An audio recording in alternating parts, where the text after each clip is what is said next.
Alright, welcome back to FPL First, giving you the latest news, reviews and social reviews on everything EPL and FPL.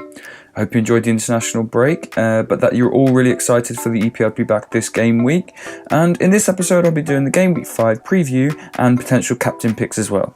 All coming up.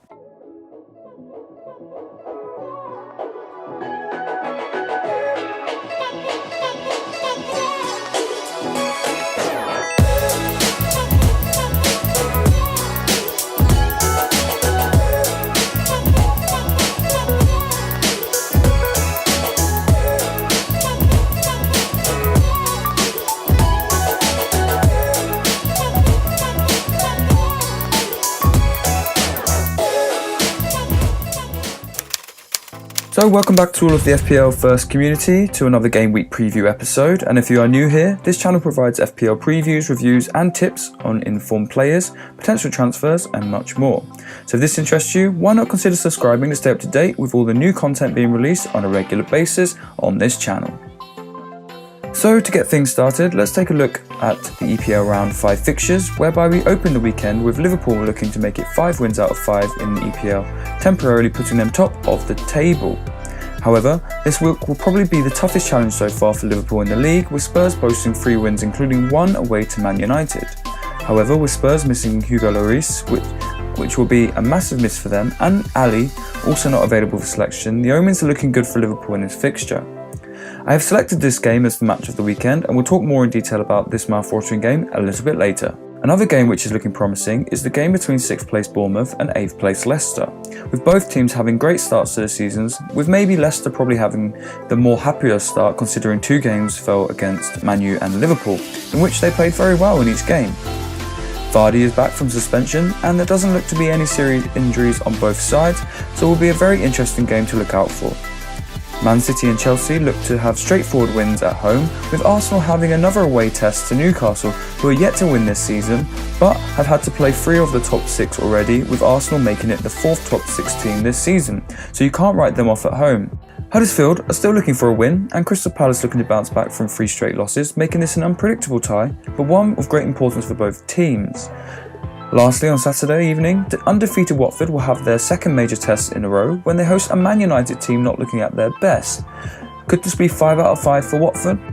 However, let's see if Man United and Mourinho has worked on something over the international break, and maybe they can bring out a performance which we more associate with a Man United team. Wolves and Everton both look like to have fairly easy home ties, with a fairly even contest on Monday between Southampton and Brighton, one that looks pretty difficult to call. So the best game sees Spurs host Liverpool in the early kickoff this weekend, with the record being very even in the last 5 games between both teams. However, as previously mentioned, Lloris and Ali are out, which could be crucial in deciding this game. On top of this, Kane's form has been questioned many times, and it is not clear whether he's still nursing an injury from the World Cup or not. Up until now, Moura has been the standout player for Spurs, but when you have the likes of Van Dijk and Joe Gomez, who seems to be relishing the centre-back spot alongside Van Dijk recently, you have to say that Moura is probably going to be the target of good marking, and you kind of think that their attack will be nullified a bit. One player who is yet to really spark any lights yet is Salah, with 2 goals for Egypt in the break, and Spurs without Lloris in goal could leave the Egyptian more freedom to do what he does best, which is scoring. Key man in these games fell down to Kane, as I'm not convinced he's fully fit or just needs a rest, so it will be interesting to see what performance he puts in. And also Mane, who is the informed player in EPL this season with 4 goals, so it will be interesting if he can take that form into this game. Okay, so moving on to captain picks, and this week we start with Man United's Lukaku, who got 2 goals in the last game against Burnley and will be wanting to continue his scoring form in the game against Watford.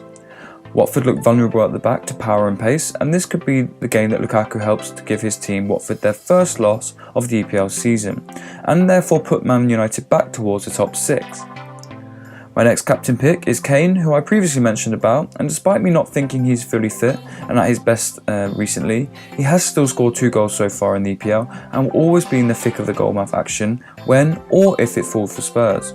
But his record against Liverpool is not so good, so would be a risk as a captain in my opinion. So therefore the choices after this lie on this EPL season form would be Manny. And he would be a good option as captain, but again I still think that Spurs won't concede that many, and therefore I believe the captain should lie elsewhere, including the next guy, who many players have put in for Salah this game week, Hazard.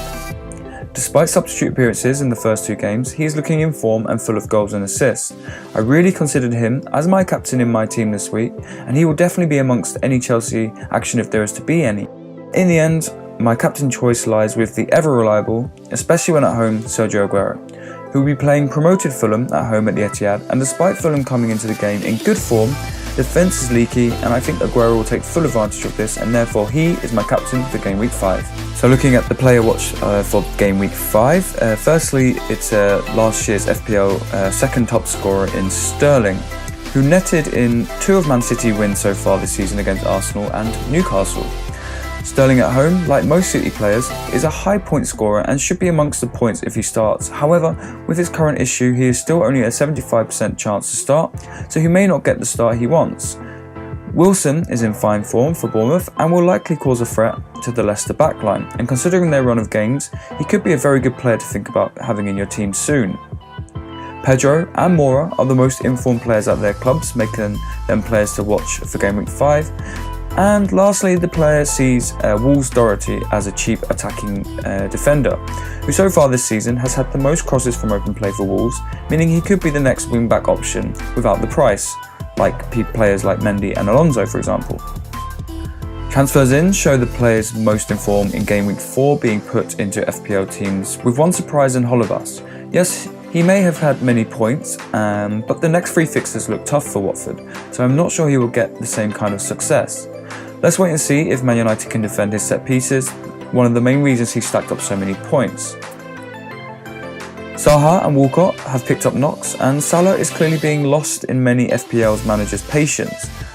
However, this might not be the best move by FPL managers, and here is why.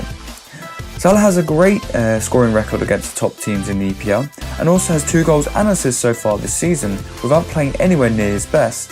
Also, with a game against Southampton in between Spurs, who I just mentioned are not looking like they are at their full strength, and Chelsea, who are still trying to find their rhythm under Sarri and have the potential to leak goals, I would not be so hasty in putting him out of my team. Let's see if I will be eating my words in 3 weeks' time. Okay, on screen now is my predictions for the weekend. The 2 games you will probably not agree with me are Liverpool to win and Man United to win, but I just have a feeling that Liverpool are already in good form, with Spurs coming off a defeat without their main keeper Lloris and Starman playing very well. I just think Liverpool will have enough to beat Spurs. Next, Man United have been poor, but Watford have not had a physical test yet, and I think Man United will provide that on Saturday. So the rest of the games look pretty straightforward to me, and I can't see them being too different to what I've put on screen. Lastly is my betting tips of the weekend.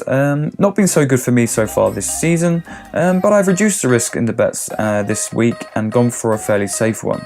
So have a great weekend, and if you're anything like me, then I'm sure you're very happy that the EPL and FPL is finally back after an international break that not many of us wanted, especially after just having the World Cup. This is the end of the episode, and a massive thanks for watching till now. If you want more content like this, there will be links to other videos just below, and if you like the kind of content you've seen in this video, why not consider subscribing for more future content videos, including all the EPL highlights and EPL and FPL roundup on Tuesday. And obviously make sure to follow on Twitter.